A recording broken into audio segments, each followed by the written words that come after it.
suis Karine, j'ai 22 ans. Je suis partie 7 mois en Australie, de mi-novembre 2011 à mi-juin 2012. Je suis partie dans le cadre d'un visa travail-vacances.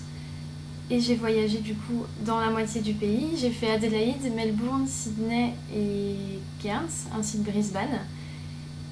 Et je suis partie pour plusieurs raisons. Donc ça a été le fait que j'ai le temps de profiter d'une année de break. Et mes motivations étaient principalement parler anglais, découvrir une autre culture et être plus autonome, apprendre à voyager seule, s'occuper de tout ce qui est administratif pour partir. Et là-bas, donc comme c'est un visa travail-vacances, il y a la possibilité de travailler, mais aussi d'être en visa touristique. J'ai travaillé 2 mois à Sydney dans la vente. Et ensuite, j'ai fait 3 semaines de cueillette de fruits dans l'état de la Nouvelle-Galles du Sud pendant 3 semaines. Et après, j'ai pu voyager, puisqu'au total, j'ai travaillé 3 mois à peu près sur un voyage de 7 mois. Pour arriver sur place, on a tout simplement réservé une auberge de jeunesse avec la personne avec qui j'ai voyagé. C'est très simple, il y en a partout en Australie. On a juste réservé en fait avant d'arriver une auberge à Sydney pour quelques semaines, avant de trouver un logement sur place.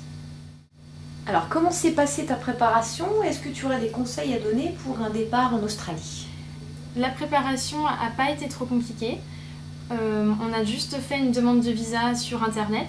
Donc cette demande de visa est pas compliquée. Il suffit simplement de répondre à des questions sur le site du gouvernement australien. On a la réponse entre 1 jour et à peu près 2 mois. J'ai eu ma réponse en 1 journée. Et c'était tout ce qu'il fallait. Un visa, alors en fait aussi le passeport, il faut qu'il soit valable pendant l'année de votre voyage, sinon le visa ne sera pas accepté. C'est vraiment la seule condition.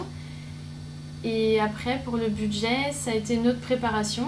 Donc le budget, je suis partie personnellement avec 3 500 €, ce qui n'était pas trop, sachant que le loyer à Sydney est assez cher et que nos dépenses fixes par mois étaient à peu près de 800 €.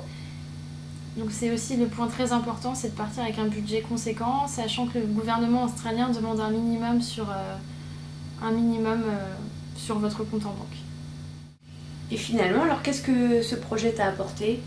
Alors, beaucoup d'autonomie, voyager seule, savoir s'organiser, apprendre à se connaître.